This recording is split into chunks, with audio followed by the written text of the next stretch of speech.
हलचल में हम बात करेंगे चुनाव के बाद बदलते हुए राजनीतिक समीकरण के बारे में। किस तरह दो राष्ट्रीय पार्टियां जिन पर हमारा फोकस है, कांग्रेस और बसपा, सिमट चुकी हैं। इनका प्रदर्शन लगातार खराब होता जा रहा है। नमस्कार, मैं हूं स्मृति रस्तोगी और कू प्रेजेंस चुनावी हलचल में आप सभी का स्वागत है। और आज हलचल में हमारे साथ एक खास मेहमान भी जुड़ी हुई हैं। आपका बहुत बहुत स्वागत है, doctor Bharati Chhibber, political analyst. धन्यवाद स्मृति जी, नमस्कार। और प्रत्युष मेरे साथ लगातार चुनावी हलचल में रहते हैं। हमसे तमाम डिस्कशन, बातें और कू समझने की हम इनसे कोशिश करते हैं। आपका भी बहुत बहुत स्वागत। धन्यवाद स्मृति। भारती जी, आप ही से शुरुआत करते हैं। हम बात कर रहे हैं कांग्रेस और बसपा, दो राष्ट्रीय दलों की। लगातार खराब होता इनका प्रदर्शन, सिमट चुके हैं ये दो राष्ट्रीय दल। खासकर अगर बसपा की बात करूं, बीएसपी की बात करूं, तो इस जो चुनाव हुए हैं इसमें मायावती कुछ इतनी एक्टिव भी खास नहीं रही और 10 साल विदाउट पावर, एक बड़ा प्रश्न उठता है उनके भविष्य पर। बिल्कुल स्मृति, पूर्णतः सहमत हैं हम आपसे। अगर हम बीएसपी की बात करें तो पिछले कई चुनावों से देखने में आया है कि हर बार उनके वोट शेयर जो हैं वो कम हो रहे हैं और सीट्स भी उनकी कम हो रही हैं। और इस बार तो आप कह सकते हैं कि पूर्ण रूप से एक तरह से वो लगभग समाप्त ही हो गए। सो इसमें अगर आप देखें तो उनके जो मेन वोट्स थे 2014 से शुरुआत करें अगर हम, तो उनके जो जातव और नॉन जातव ओबीसी वोट्स थे, काफ़ी वोट जो थे वो तभी बीजेपी को चले गए थे। और अब के इलेक्शन में आप देखें तो बीजेपी का वोट शेयर जो बड़ा है वो बेसिकली जो जातव और ओबीसी जो है या दलित हैं या नॉन जातव वोट्स हैं बीएसपी के, वही उनके पास आए हैं। तो हम यहाँ ये कहेंगे कि बीच में उन्होंने प्रयास किया एक दलित पार्टी के रूप में जैसे वो उभरे थे, लेकिन बीच में उन्होंने प्रयास किया एक वाइडर जनता को समझकर एक वाइडर प्लेटफॉर्म पे जाने के लिए और लोगों को, ब्राह्मण्स इत्यादि और लोगों को अपनी तरफ आकर्षित करने के लिए। तो कहीं वो नहीं रह पाए, ना ही वो दलित के साथ रह पाए, ना ही वो किसी और कास्ट के साथ रह पाए। तो एक तरह से आप बिल्कुल सही कह रहे हैं कि पूर्ण रूप से बीएसपी जो है अब समाप्ति की ओर है और री इन्वेंट करने के कितने चांसेस हैं ये भविष्य ही बता सकते हैं। दूसरे, आपने कांग्रेस की जहाँ बात की, तो कांग्रेस को हम ये कहेंगे काफ़ी समय से it was a writing on the wall कि कहीं ना कहीं उन्हें बदलने की ज़रूरत है, इंट्रोस्पेक्शन की ज़रूरत है, पर शायद वो नहीं समझ पा रहे थे। जनता से कंप्लीट डिस्कनेक्ट उनका जो है, ग्राउंड लेवल पे क्या हो रहा है बिल्कुल डिस्कनेक्ट लगता है। विषयों की राजनीति पर अब उन्हें आना चाहिए। वो जो एक डिवीजन की राजनीति है, कास्ट, क्लास, रिलीजन, उससे उन्हें ऊपर उठना चाहिए, क्योंकि पिछले कुछ चुनावों से स्पष्ट हो गया है कि देश को जोड़ने वाली जो पार्टी है वही आगे जीतती जा रही है, rather than just talking about class caste divide. तो एक कांग्रेस के लिए ये इंट्रोस्पेक्शन की बात है। दूसरा, परिवारवाद। अगर कांग्रेस बियॉन्ड परिवार के नहीं देखेगी तो वापस आने के चांसेस लगभग एकदम नहीं नजर आ रहे हैं। तो ज़रूरी है कि हर पार्टी जो है वो समय के साथ बदले। कांग्रेस को भी बदलना है, यूथ को, विमेन को आप समझे केवल प्रॉमिसेस करने से कि हम इतनी जॉब्स दे देंगे या इतना हम आपको फ्री इलेक्ट्रिसिटी दे देंगे या विमेन को हम इतनी ज़्यादा पेंशन दे देंगे, डजंट वर्क। आपके स्टेट में आपने क्या किया? अब आप देखिए, गोवा और मणिपुर से मैं अंत करूंगी अपनी बात का। गोवा और मणिपुर में पिछली बार सिंगल लार्जेस्ट पार्टी थी, लेकिन अब आप देखें तो मणिपुर में भाजपा जो है ना सिर्फ मेजॉरिटी में बहुत अच्छी तरह, और गोवा में भी ऑलमोस्ट मेजॉरिटी है। तो कहीं ना कहीं कांग्रेस के वोट शेयर और सीट जो कट रही हैं, तो जहां उन्होंने पहले भी थी वहां से भी वो हट रहे हैं। तो ये बहुत इंपॉर्टेंट है इन फाइटिंग। आम आदमी पार्टी का जो पंजाब का एग्जाम्पल है सबसे बड़ा एग्जाम्पल है। और अगर आप देखें तो पंजाब का एग्जाम्पल ये बताता है कितने भी बड़े लीडर्स हों, फिर कांग्रेस की हो या किसी और पार्टी को, उनको किसने हराया? एक आम आदमी ने। तो ये इम्पोर्टेंट है कि कांग्रेस एक वोटर की, एक आम आदमी की पहचान समझे और उसके विषय पे। प्रत्युष, आपसे भी मैं इस पे रिएक्शन लूंगी कि जिस तरीके से कांग्रेस है, बीएसपी है, एक दबदबा हुआ करता था एक वक्त पे इन दो पार्टीज का, राष्ट्रीय पार्टीज हैं, नेशनल पार्टीज हैं, लोगों की उम्मीदों पर खरा नहीं उतर पा रही हैं, वो जनसंपर्क नहीं बना पा रही हैं, और एक भविष्य को लेकर एक बहुत बड़ा प्रश्न भी उठ रहा है इन दोनों पार्टीज़ को लेकर के। और अगर कांग्रेस स्पेसिफिक में बात करूं, अगर उन्होंने अपने आप को री इन्वेंट नहीं किया, अपने फ्लॉज पे काम नहीं किया, तो जैसे लगातार आम आदमी पार्टी इनके वोट शेयर पे सेंध लगा रही है, आने वाले टाइम पे बहुत चुनौतीपूर्ण, बहुत कठिन हो जाएगा। जी स्मृति, मैं इसको ऐसे देखूंगा कि कांग्रेस पार्टी आगे आगे चल रही है और बीएसपी को राह दिखा रही है। कि जिधर हम लोग जा रहे हैं आप भी उधर ही आइए, और बीएसपी भी उसी राह पे चले जा रही है। अब उसका एग्जांपल मैं देता हूँ कैसे। आप देखें, अगर मैं स्ट्राइक रेट की बात करूँ, जो यूपी के अंदर जितनी सीट्स पे इलेक्शन लड़े और कितनी जीती, अगर मेरे पास कुछ आंकड़े हैं, जैसे कांग्रेस का जो स्ट्राइक रेट था पिछले इलेक्शन में, उन्होंने 114 सीट्स पे लड़े थे और करीबन 7 सीट्स पे उनकी जीत हुई थी। 6.1% का इनका स्ट्राइक रेट था, जो अब 2022 में 399 सीट पे लड़े और दो सीट पे इनकी जीत हुई। 0.5% का इनका स्ट्राइक रेट हुआ। तो आप देखें 0.5% आ गए ये 6.1% से। अब बात करते हैं बीएसपी की।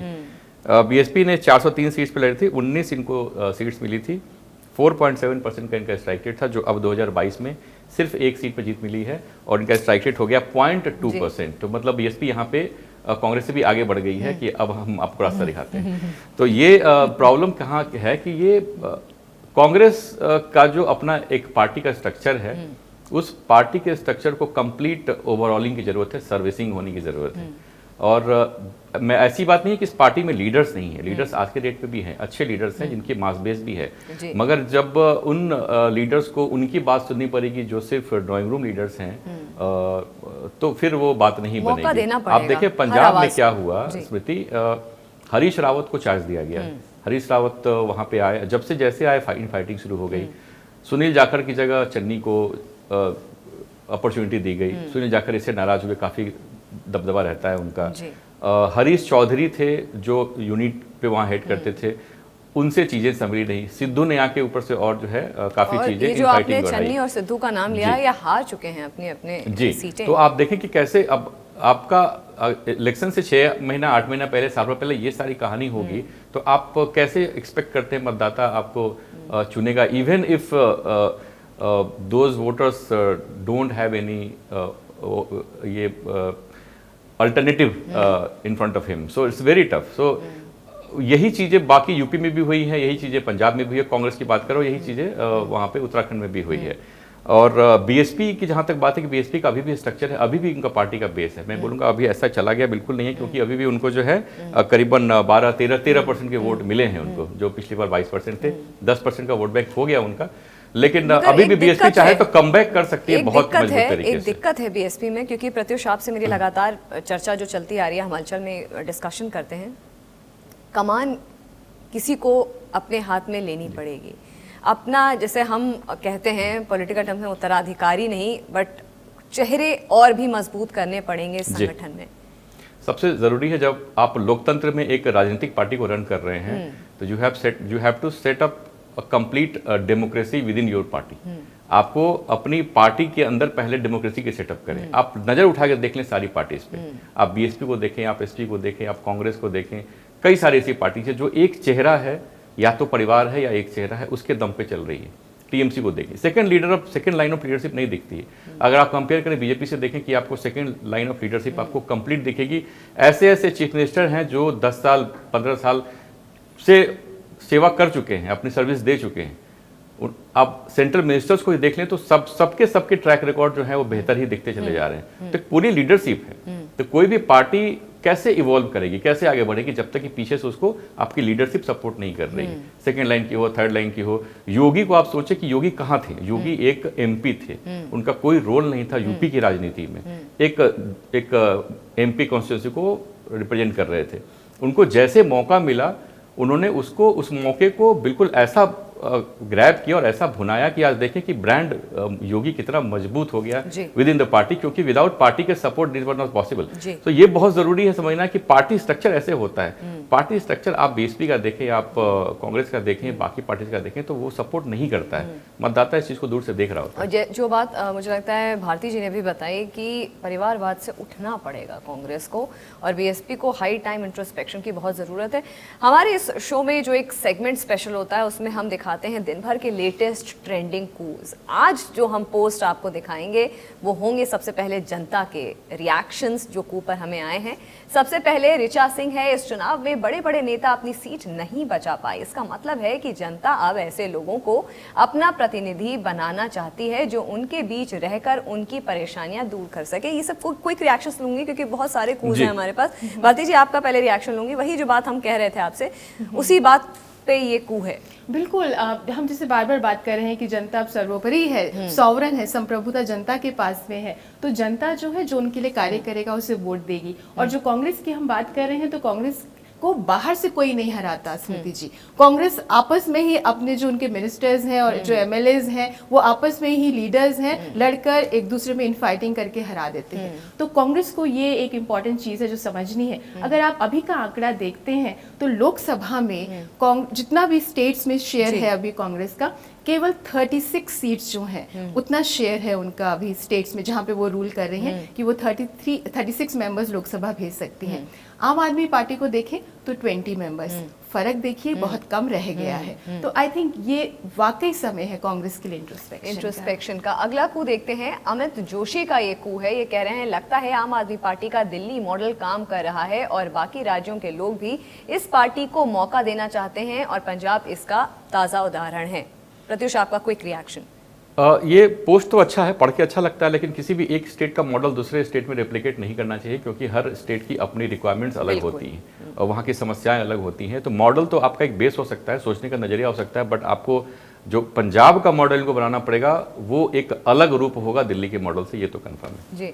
अगला को लेते हैं, गगनदीप हैं। ये कहते हैं उत्तर प्रदेश में बसपा का इतना खराब प्रदर्शन सोचने पर विवश करता है कि अब पुरानी पार्टियों के वादे और इरादे लोगों को रास नहीं आ रहे। क्विक रिएक्शन भारती आपका? अब बिल्कुल स्मृति जी, हम हर अपने जो हमारा जो भी प्रोग्राम है उसमें डिस्कस कर रहे हैं कि जो एक न्यू इंडिया का हम कंसेप्ट है जहाँ पर कास्ट क्लास की डिवाइड से ऊपर उठना होगा इन पार्टीज को और इनको कार्य करना होगा जनता के लिए। आप एक छोटा सा एग्जांपल ले लीजिए बीजेपी का, जो उनका समस्याएं जो सामने है, चाहे वो इन्फ्लेशन की हो, चाहे वो इलेक्ट्रिसिटी की हो या फार्मर्स की हो, तो जो भी उत्तराखंड में ले लीजिए वहां पर उन्होंने बात की है कि हम जो किसान हैं उनके लिए कुछ कोष बनाएंगे। उन्होंने बात की है यूपी में कि वहां पर सिंचाई के लिए उन्हें फ्री इलेक्ट्रिसिटी इत्यादि दी जाएगी। तो इस तरह से जो अगर कहीं कमी रह भी गई है तो उसको दूर करने का जो प्रयास है, तो आई थिंक वही सभी पार्टीज को आगे चल के करना। स्मृति, इस पोस्ट को मैं 2 शब्दों में कंक्लूड करूंगा। इनका जो पोस्ट है ये 2 शब्दों में जा सकता है,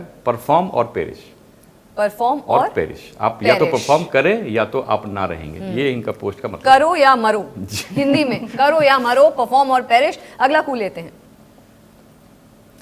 ये कू है यूपी कांग्रेस का, ये प्रियंका गांधी का कू है। इन्होंने लोकतंत्र में जनता के मत को सर्वोपरि रखा है, हमारे कार्यकर्ताओं और नेताओं की मेहनत की संगठन बनाया, जनता के मुद्दों पर संघर्ष किया। बेसिकली ये लोगों को धन्यवाद कर रही हैं और अपना जो इनकी हार हुई है उसे स्वीकार कर रही है। मेहनत किया इन्होंने स्मृति, मेहनत में ये पोस्ट भी यही है कि मेहनत इन्होंने किया है, जनता का वोट नहीं मिल पाया।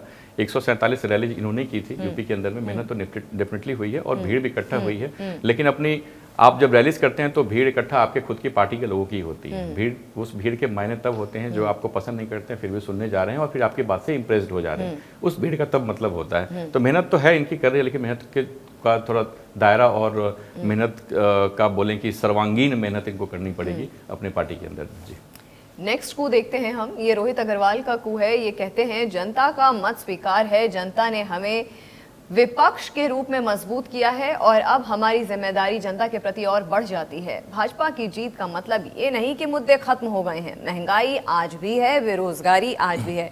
आपका रिएक्शन भारती? बिल्कुल, जैसे हमने कहा स्मृति प्रयास कर रही है जो पार्टी जीती है, अगर हम भाजपा की बात करते हैं, और सबसे इम्पोर्टेंट इशू है कि जिन जिन मुद्दों पर उनकी आलोचना है उस पर वो प्रयास कर रही है। अगर आप यूपी की बात करते हैं तो यूपी में उन्होंने कहा है कि हम इन्वेस्टमेंट जो है वो उसके आगे बढ़ाएंगे, हम मेडिकल कॉलेजेस वहाँ पर खोलेंगे, इंस्टीट्यूशन या और डॉक्टर्स। और सबसे इम्पोर्टेंट बात है, हमें याद है हम एक प्रोग्राम में आपके साथ क्लाइमेट चेंज की भी बात कर रहे थे, तो सबसे इम्पोर्टेंट बात है कि उत्तराखंड में बाकायदा ट्री प्लांटेशन को मैनिफेस्टो में रखा गया है कि हम यूथ को इन्वॉल्व करेंगे, ट्रेनिंग देंगे। तो दिस शोज कि भाजपा न केवल उन मुद्दों के लिए जिन पे आलोचना हुई, बल्कि जो और भविष्य के मुद्दे हैं, जलवायु परिवर्तन के, क्लाइमेट के, जनता की और भलाई के, उस पर भी जागरूक है। जैसा कि प्रत्युष भी बता रहे थे कि हर एरिया के, हर प्रदेश के अपने अलग अलग मुद्दे होते हैं, उनके हिसाब से आपको अपनी रणनीति बनानी होती है, उनके हिसाब से आपको लोगों के साथ कनेक्टिविटी बनानी होती है और वही परफॉर्मेंस की बात होती है। अच्छा, दिन भर की कुछ अहम हेडलाइंस भी रही हैं हमारे पास जो हम आपको दिखाएंगे। सबसे पहली जो हेडलाइन है वो है, मुख्यमंत्री योगी आदित्यनाथ अब देंगे इस्तीफा, भाजपा विधायक दल चुनेगा अपना नया नेता।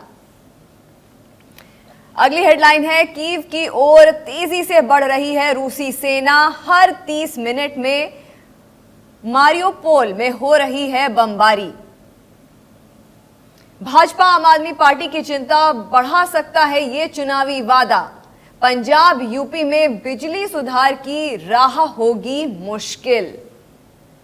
ये एक इम्पॉर्टेंट हेडलाइन है, इसमें मैं क्विक रिएक्शन क्लोजिंग रिमार्क्स आप दोनों के लूंगी कि ये जो यूपी पंजाब में बिजली सुधार, कई वादे किए गए हैं बिजली को लेकर के। हालांकि आम आदमी पार्टी ने, जहां तक मुझे याद है, अपने मैनिफेस्टो में पंजाब को, मैंने प्रत्युष आप पर रिएक्शन लूंगी पहले, पंजाब में बोला था कि हम 300 यूनिट कुछ फ्री बिजली भी देंगे जी। चुनौती कितनी है ये वादे पूरे करने में? फ्री बिजली यूनिट की चुनौती काफ़ी है और ये बड़ा मुद्दा बन सकता है दोनों ही पार्टीज़ के लिए, यूपी और पंजाब में, क्योंकि जहाँ तक मुझे याद है बीजेपी के संकल्प पत्र में 300 यूनिट सारे किसानों को देने की बात की है फ्री में। मैंने पहले भी हमारी बात हुई है कि जब पावर जनरेशन जब फ्री नहीं है तो कंजम्पशन फ्री कैसे हो सकता है, तो उसका भार जो है अब कहाँ ट्रांसफ़र करेंगे, उसके पैसे कहाँ से लाएंगे, ये एक बहुत बड़ा होगा इनके लिए चैलेंज बिल्कुल। और अब आगे देखने वाली बात है कि इसको कैसे ये दोनों पार्टी जो है संभालती है। भारती, आपका भी मैं रिएक्शन लूंगी। बिल्कुल स्मृति, देखिए अगर हम बात करते हैं यूपी की, तो इन्होंने प्रॉमिस ये किया है कि किसानों को देखते हुए खासकर उनको इरिगेशन इत्यादि के लिए इलेक्ट्रिसिटी दी जाएगी। इसी तरह पंजाब में ये प्रॉमिस किया गया है कि वहाँ पर इलेक्ट्रिसिटी का रिसोर्स तो है, नेचुरल रिसोर्सेज हैं, लेकिन मिसमैनेजमेंट है। और उसके बाद अब डेट कितना ज़्यादा है, यूपी में ये समस्या नहीं है, पंजाब में ये समस्या भी आम आदमी के सामने है। तो किस तरह से वो इसे डील करते हैं, अलग अलग क्षेत्रों की समस्याएं अलग हैं, लेकिन दिल्ली मॉडल में उन्होंने ये तो दिखाया है कि इलेक्ट्रिसिटी फ्री दी जा सकती है, तो क्या वो उसे रेप्लिकेट कर पाएंगे? लेकिन दोनों ही सरकारों के लिए, भाजपा और आम आदमी पार्टी के लिए और एक ऑपोजिशन के लिए ये मैसेज ज़रूर है कि इनकी जीत से ये स्पष्ट होता है, जो हमने शायद एक और प्रोग्राम में भी शेयर किया था, stop ruling and start performing. सभी जो पार्टीज हैं जो हारी हैं, वो स्टॉप करें रूल करना, जो उनका माइंडसेट है, और वो परफॉर्म और वर्क करना शुरू करें, तभी आगे भविष्य में कुछ कर सकते। फिलहाल सभी उन पार्टीज को बधाइयाँ जिन्होंने अपने अपने परफॉर्मेंस अच्छी की है, और उन पार्टीज को भी बधाइयाँ जो ऑपोजिशन में अपनी जगह मजबूत बना रही हैं।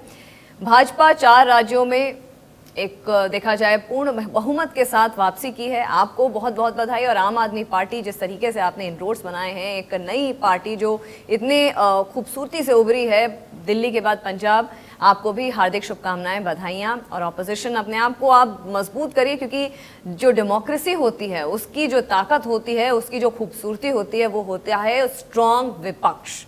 मैं आपको भारती बहुत बहुत धन्यवाद, आपने अपना टाइम निकाला, और प्रत्युष आपका भी बहुत बहुत धन्यवाद। और फिलहाल आप सब ऊपर हमसे जुड़ सकते हैं, हैशटैग का इस्तेमाल करिए, हमको टैग करिए, और जो कुछ भी आपके मन में हो आप वहाँ पे हमारे साथ शेयर कर सकते हैं। हम कोशिश करेंगे जो भी लेटेस्ट ट्रेंडिंग क्यूज होंगे उनको अपने शो पर दिखाएं। फिलहाल मुझे दीजिए इजाज़त, नमस्कार।